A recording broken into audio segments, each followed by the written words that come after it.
Elkan Bagot mengenang momen spesialnya bersama Timnas Indonesia. Elkan sempat menjadi bagian penting dari Timnas dalam beberapa tahun terakhir. Namun namanya perlahan mulai menghilang termasuk dalam pemanggilan Patrick Kluivert pada bulan Maret yang lalu.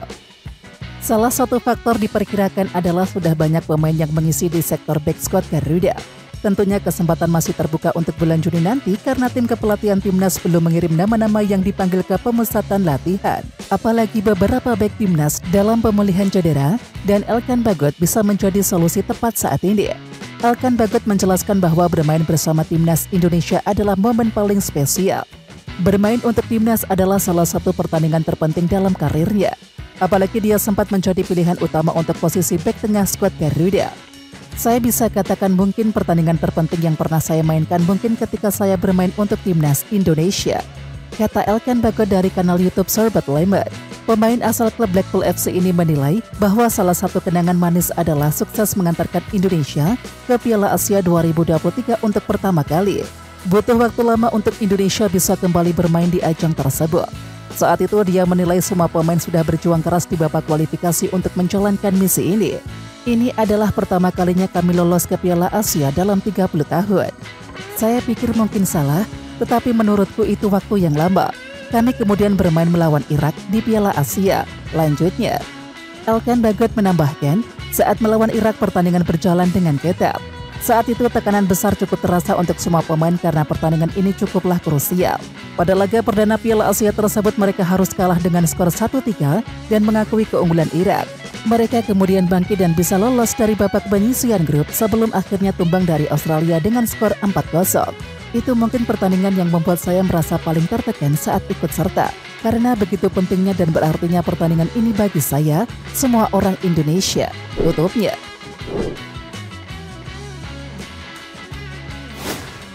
Danny Lanzat menjadi salah satu incaran Willem Tilburg untuk mengisi kursi pelatih kepala. Tim yang berada di kasta tertinggi Liga Belanda tersebut saat ini dalam performa yang mengecewakan. Mereka hanya mampu meraih 3 kemenangan dari 30 laga di Eredivisie. Deretan hasil minor ini membuat mereka semakin dekat dengan zona papan bawah dan juga terancam degradasi. Willem tuh kemudian mengambil langkah cepat dengan memecat pelatih Peter Maes. Maes merapat ke Willem sejak tahun 2023 yang lalu dan membawa timnya tersebut promosi ke kasta tertinggi. Namun persaingan di klasemen yang semakin ketat membuatnya sulit untuk mempertahankan Willem dari performa yang baik. Willem tuh dan juga Peter Maes telah mengakhiri kerjasama mereka dengan segera, tulis Instagram Football Transfer. Setelah mendepak Maes, Christophe Albert akan mengambil jabatan sebagai pelatih sementara. Dia setidaknya akan memimpin 4 pertandingan di sisa musim ini. Langkah selanjutnya tentu harus mereka ambil termasuk kemungkinan bertarung di laga playoff degradasi, di mana musim ini akan diselesaikan oleh asisten pelatih Christophe Albert. Tilburgers harus mencari pengganti yang baru dan pasti. Lanjutnya, satu nama yakni Danny Lanzat dikabarkan menjadi sosok yang berpeluang memimpin Willem II. Kedekatan Danny dengan kepala tim Koning Willem II Stadion sebenarnya sudah terjalin cukup lama. Asisten pelatih Timnas Indonesia tersebut sempat menjadi asisten pelatih untuk Willem pada tahun 2021. Saat masih menjadi pemain, Danny juga merupakan pemain andalan di sana dan sempat bermain di Liga Champions untuk Willem II. Tentunya ini akan menjadi pilihan yang sulit karena dia masih bertugas bersama skuad Garuda dan juga baru diumumkan awal tahun ini. Mantan pemain Danny Lanzat bisa menjadi kandidat untuk pekerjaan pelatih kepala di Willem II, di mana ia memainkan 160 pertandingan sebagai pemain. Lanzat saat ini menjadi asisten pelatih Patrick Kluivert di tim nasional Indonesia. Tetapi haruskah ia mengambil peran sebagai pelatih kepala di Willem II? Tutup laporan tersebut.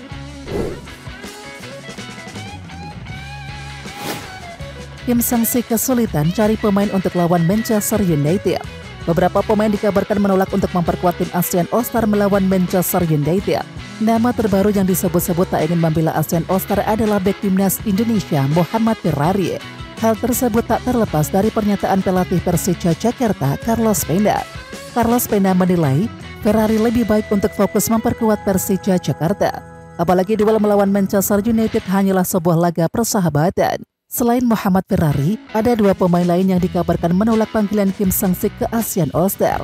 2 pemain tersebut ialah Dominic Tan dan juga Sergio Aguero dari Malaysia. Sementara itu AFF belum lama ini dikabarkan turun tangan untuk mencari pemain yang bisa memperkuat ASEAN All-Star. Dilansir dari Soha, AFF kini sedang mengirimkan surat kepada Federasi Sepak Bola Thailand atau FAT agar mengirimkan satu pemainnya. Pemain yang dimaksud adalah Benjamin Davies.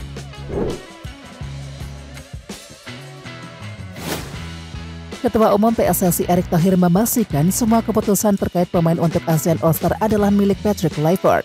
Dua pemain timnas Indonesia yakni Muhammad Ferrari dan juga Asnawi Mangkualam menjadi perwakilan dari Indonesia. Namun ini akan menjadi masalah baru karena pemusatan latihan atau TC timnas akan digelar pada tanggal 26 Mei mendatang di Bali. Erick Thohir menjelaskan, memanggil pemain untuk ASEAN All-Star tentu saja memiliki prosedur tersendiri. Salah satunya dengan melakukan izin kepada tim dari Asnawi Mangkualam dan juga Ferrari. Tentunya hal tersebut sebagai komitmen tersendiri karena mereka akan mewakili Indonesia. Pemain itu salah satunya dimiliki oleh klub.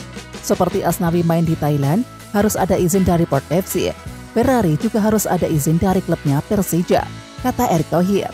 PSSI sebenarnya telah membahas permintaan ASEAN All-Star yang akan memanggil dua nama kepada Badan Tim Nasional atau BTN. Nama Ferrari dan juga Asnawi juga sudah disampaikan kepada Patrick Kluivert.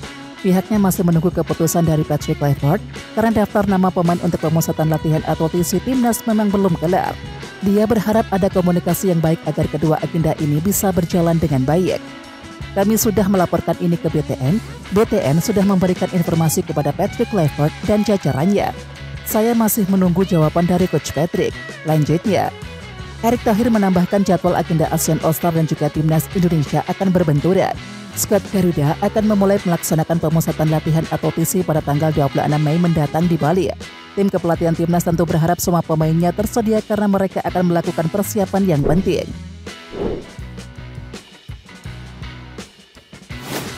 Pelatih timnas Malaysia Peter Klamovski lontarkan statement kontroversial dalam wawancaranya dengan salah satu stasiun televisi dalam negeri Astro Arena. Juru taktik asal Australia tersebut melontarkan ide soal cara mendongkrak prestasi sepak bola Malaysia. Salah satu contoh yang sudah terbukti sukses adalah cara PSSI dengan proyek naturalisasi untuk timnas Indonesia.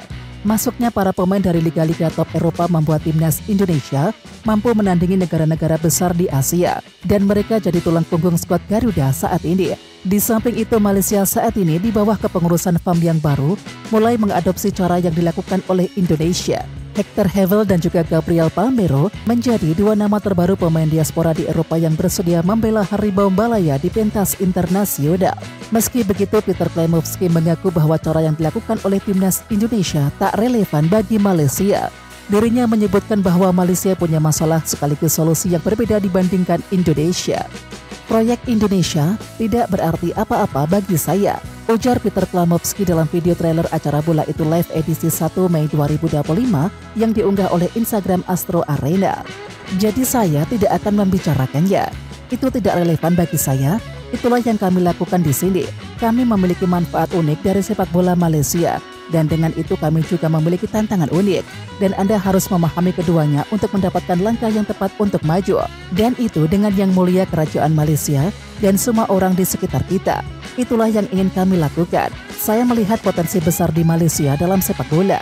Lanjutnya, meskipun begitu dirinya dengan rendah hati mengakui bahwa Malaysia belum mencapai level yang diinginkan untuk bersaing di pentas internasional. Fondasi yang kuat harus dibangun untuk membuat Malaysia bisa maju pesat di dunia sepak bola. Dirinya enggan mengomentari apa yang telah sukses dipraktekkan di negara lain, termasuk proyek naturalisasi PSSI untuk timnas Indonesia.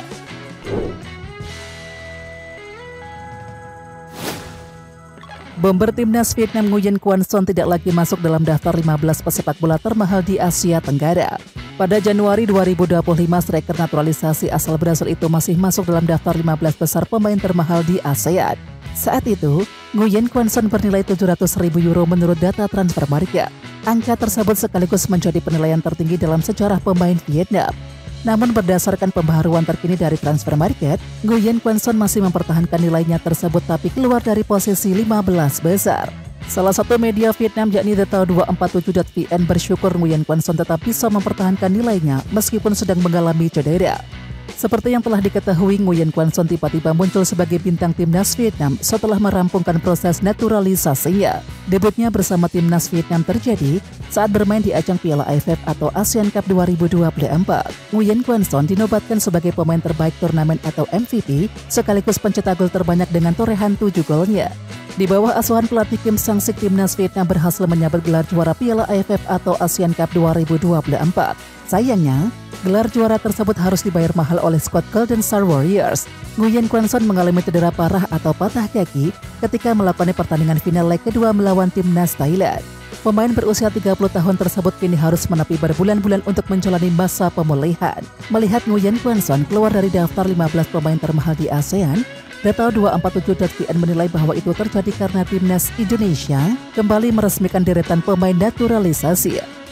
Fakta bahwa timnas Indonesia mendatangkan sederet pemain naturalisasi yang mahal membuat Nguyen Quan Son terlempar dari jajaran 15 pemain termahal se-Asia Tenggara. Tulis Data 247.vn dalam laporannya.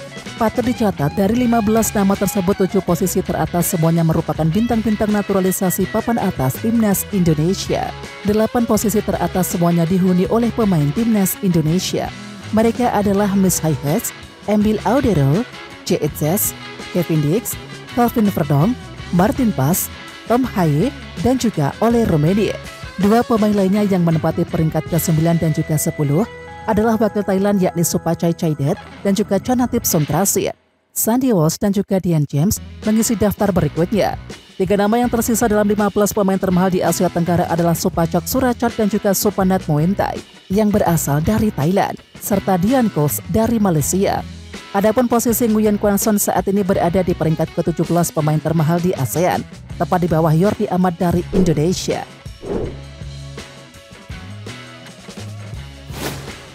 Nama Pascal Schreck memang ramai dikaitkan dengan timnas Indonesia saat ini. Apalagi Pascal Schreck diketahui sempat berada di tribun yang sama dengan pelatih timnas Patrick Kluivert.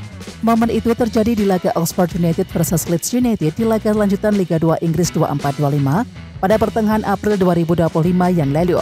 Kuat dugaan ada pertemuan yang terjadi di antara mereka. Jika itu benar, Pascal Schreck berpotensi membela timnas Indonesia. Sebab Pascal Schreck memiliki darah Indonesia dan sudah lama diincar PSSI untuk memperkuat Garuda. Hadirnya Pascal Schreck tentunya bisa membuat timnas Indonesia makin tangguh. Apalagi dia berlabel pemain serba bisa karena dapat mengisi banyak posisi. Dan berikut 3 posisi yang bisa dimainkan oleh Pascal Schreck jika resmi dinaturalisasi oleh timnas Indonesia. Yang pertama adalah bek kiri. Salah satu posisi yang dimainkan oleh Pascal Schreck jika resmi dinaturalisasi timnas adalah bek kiri. Dan posisi ini pernah diisi oleh Schreck sebanyak 28 kali. Kala bermain di posisi tersebut, Schreck pun bisa tampil moncer. Ia bisa mencetak 3 gol dan juga 1 assist. Lalu yang kedua adalah gelandang bertahan. Pascal Schreck juga bisa bermain di posisi gelandang bertahan dan dia pun cukup tangguh kala bermain sebagai jangkar di sektor tengah. Alhasil Pascal Schreck pernah mengisi posisi gelandang bertahan dalam 18 pertandingan. Di posisi ini dia juga bisa mencetak gol dengan catatan sudah ada 2 gol yang tercipta. Dan yang terakhir adalah sebagai bek tengah. Posisi ini paling sering dimainkan oleh Pascal Schreck. Total dia telah tampil di posisi ini hingga 128 pertandingan. Tak hanya cakap menjaga lini pertahanan, Pascal Schreck juga bisa bantu cetak gol kala bermain di posisi ini. Dia mencatatkan 16 gol dan juga 3 assist kala bermain di posisi tersebut.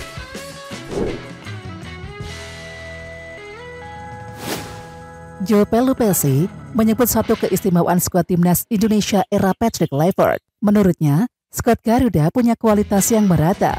Ya, Joe Pelupessy merupakan salah satu pemain yang baru saja dinaturalisasi menjadi warga negara Indonesia. Pemain keturunan Maluku tersebut resmi dinaturalisasi pada 10 Maret 2025 yang lalu. Tak lama setelah itu, Joe Pelupessy sudah merasakan latihan bersama skuad timnas Indonesia. Ia pun melakoni debutnya dalam pertandingan melawan Bahrain pada tanggal 25 Maret 2025 yang lalu. Joe mengantarkan skuad Garuda menang 1-0 dalam laga debutnya. Walaupun baru merasakan satu pertandingan bersama skuad timnas Indonesia, Joe mengakui bahwa skuad Garuda memiliki kualitas yang merata. Menurut Joe Pelupessy, hal itu berlaku bagi pemain inti maupun pelapis. Kami sudah melihat banyak pemain, tapi saya rasa apa yang membuat saya lebih baik adalah seperti kemarin. Misalnya pertandingan kandang, jika kami mengganti pemain, tidak turun levelnya. Jadi itu menjelaskan tentang skuad kami. Kami memiliki kekuatan yang baik, kata Joe Pelupessy sumber kanal YouTube Timnas Indonesia Rabu 30 April.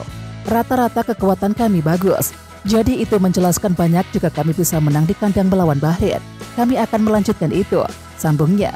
Ya, sementara itu saat ini skuad timnas Indonesia sedang istirahat sebelum melanjutkan kiprah di grup C putaran ketiga kualifikasi Piala Dunia 2026 zona Asia. Tim besutan Patrick Kluivert tersebut kini duduk di peringkat keempat dengan koleksi 9 poin.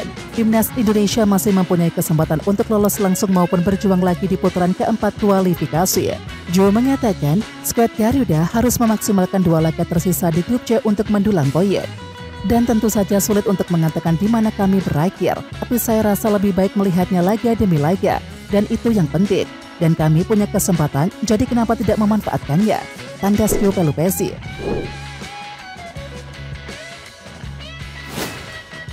Striker timnas Indonesia Ole Romeni mengungkapkan alasan menyentuh di balik keputusannya menjadi warga negara Indonesia. Bukan soal karir ataupun tawaran eksklusif, tapi karena satu hal yang tak ternilai, yakni cinta dari supporter Indonesia. Pemain keturunan Medan yang kini membela Oxford United tersebut resmi menjadi warga negara Indonesia pada Februari 2025 dan telah mencatatkan 2 penampilan bersama timnas Indonesia. Menariknya, dalam 2 laga tersebut Ole Romeni langsung menunjukkan kualitasnya dengan mencetak 2 gol, termasuk 1 saat kemenangan penting atas Bahrain. Namun di balik performa tersebut, ada cerita yang lebih dalam. Ole mengaku telah lama berinteraksi dengan supporter Indonesia, bahkan sebelum proses naturalisasinya rampung. Dukungan itu datang sejak saya masih bermain di Utrecht. Banyak pesan masuk ke media sosial saya, dan saya sadar saya dicintai di sini. Ujar Ole Romeni, sumber laman Kita Garuda Selasa 29 April 2025. Ia menambahkan bahwa cinta dari supporter menjadi alasan terbesarnya menerima tawaran bermain untuk timnas Indonesia. Itu semua penuh cinta. Saya merasa harus membalasnya sebanyak mungkin, katanya. Dan kini Romeni tak hanya menjadi bagian dari skuad Garuda secara administratif, tetapi juga secara emosional. Dan ia menyebutkan bahwa mengenakan seragam merah putih adalah kehormatan besar. Sepak bola begitu hidup di negara ini. Semua orang antusias dan saya merasakannya di stadion maupun di setiap sudut negeri, tuturnya. Dengan semangat dan rasa cinta itu, Ole Romeni tampaknya akan menjadi sosok penting di lini depan timnas Indonesia. Tak hanya karena kemampuannya mencetak gol, tetapi karena ia benar-benar bermain untuk mereka yang membuatnya merasa pulang.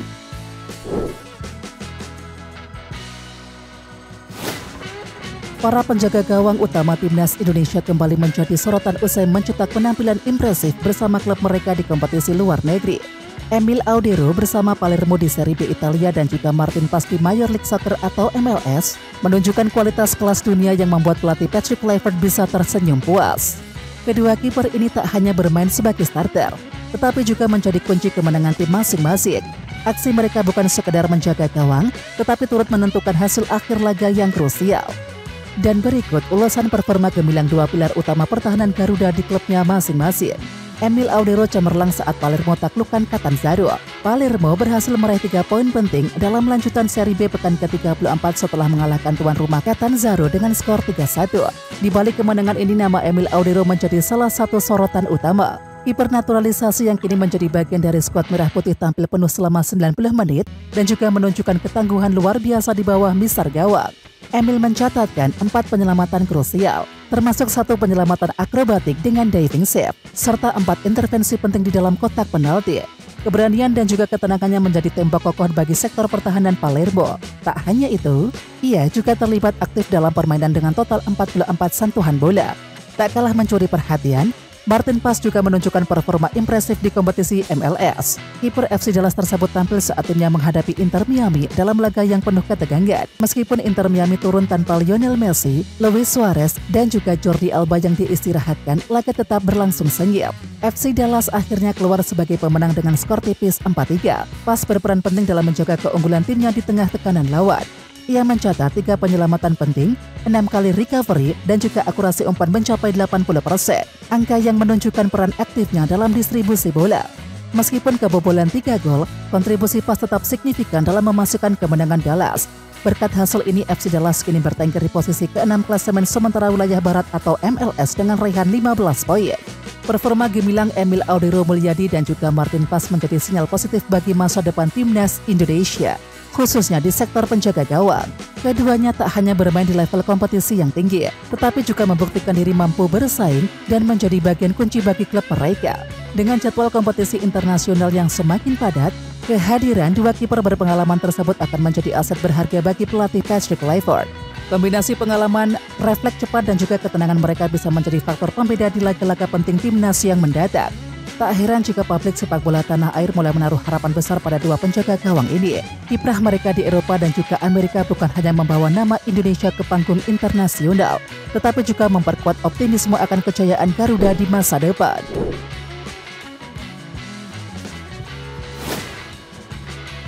Ramai-ramai pesepak bola Belanda menyatakan keinginan untuk membela timnas Indonesia, dan kali ini muncul Dean Zandbergen, pesaing dari Mauro Zylstra. Ya, pemain Triple V Venlo Dean Zandbergen mengaku menaruh minat membela timnas Indonesia asuhan Patrick Kluivert. Pernyataan tersebut dilontarkan pemain berusia 23 tahun tersebut saat menyoroti skuad timnas Indonesia belum memiliki striker murni. Ia mengaku sudah menonton pertandingan timnas Indonesia dan melihat kekosongan di sektor serang skuad Garuda. Saya sudah menonton pertandingan timnas Indonesia dan melihat pemain yang berposisi striker bukan murni penyerang. Semoga saya bisa segera bergabung timnas Indonesia, kata Dean Zandbergen. Ya, mudah saja bagi Dean Zandbergen berharap demikian. Namun, untuk membela timnas Indonesia butuh perjuangan, seperti yang telah dilakukan oleh Mauro Zylstra sebelumnya, pemain yang juga berposisi sebagai striker. Sudah lama Mauro Zylstra mengaku ingin membela timnas Indonesia, tapi tak kunjung dinaturalisasi oleh PSSI. Meskipun belum begitu dikenal oleh publik sepak bola nasional, Dean Zandbergen sebenarnya telah mencatatkan cukup banyak penampilan di level klub profesional. Ia saat ini bermain untuk Triple V Venlo di kasta kedua Liga Belanda, ini Keukenkampioen Divisie.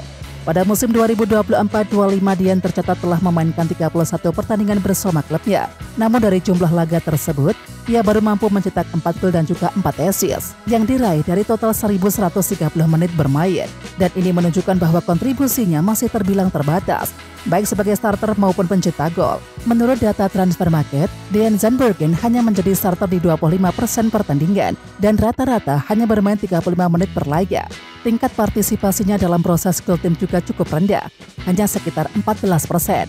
Meskipun demikian, pengalamannya di level senior tetap menjadi nilai plus tersendiri dibandingkan pemain muda lainnya.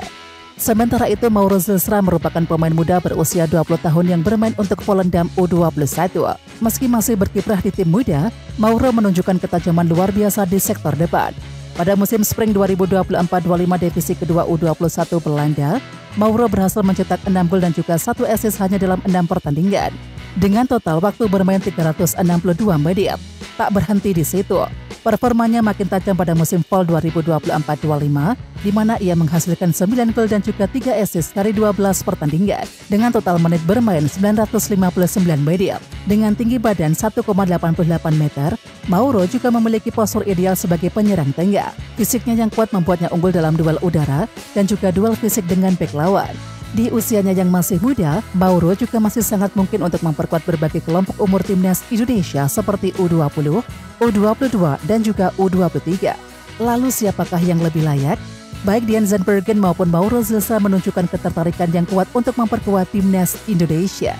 Namun keduanya membawa cerita dan juga tantangan yang berbeda.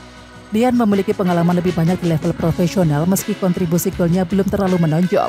Sedangkan Mauro Zylstra menawarkan produktivitas tinggi dan juga prestasi besar di usia yang jauh lebih muda. Dan kini bola berada di tangan PSSI. Akankah mereka segera memproses salah satu atau bahkan keduanya demi menambal sektor serang skuad Garuda yang masih kekurangan penyerang murni? Oke Timnas Lovers, siapa kita? Kita Indonesia. Ayo kita dukung terus sepak bola tanah air Indonesia. Jangan lupa dukung terus Garuda Raya Channel dengan subscribe, like, dan komen karena saran dan kritik kalian sangat bermanfaat untuk perkembangan channel ini. Tungguin video selanjutnya dari Garuda Raya Channel. Salam olahraga.